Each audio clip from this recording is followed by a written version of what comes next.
Isang simple soup naman yung gagawin ko ngayon. Hindi lang to easy to do, masarap siya, at swak pa sa budget. Pero sobrang social yung dating niya. Masarap siya especially for rainy nights na medyo you want something hearty. Ito, bagay to para sa inyo. Cream of kalabasa soup.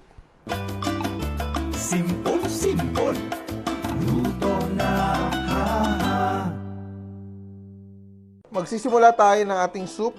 Konting oil lang at konting butter para magdagdag ng linamnam sa ating soup.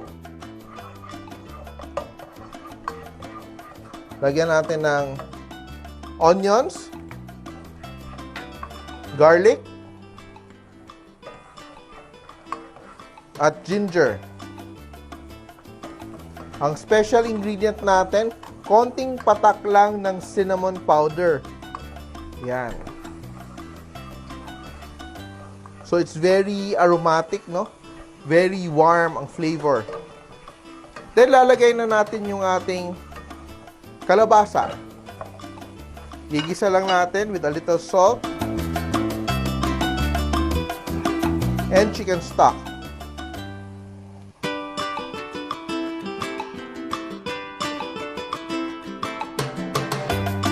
Antayin natin siya kumulo at lumambot yung ating kalabasa.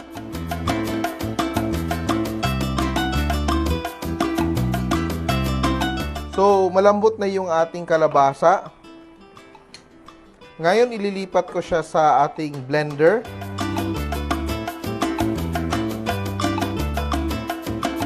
May very powerful blender ako dito, Omni Blend, professional blender, para ma-puree natin yung ating kalabasa.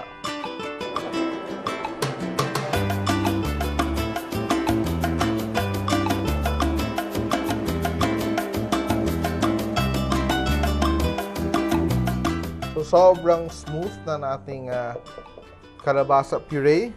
At ibabalik natin siya sa ating pot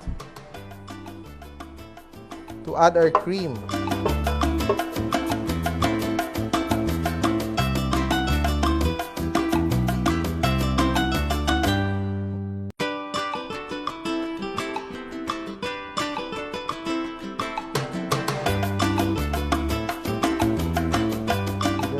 Add a little bit of black pepper and just a little bit of salt.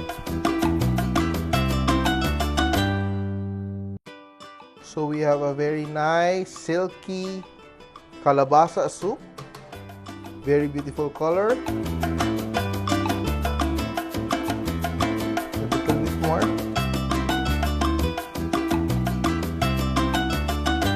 Add a little bit of cream on top.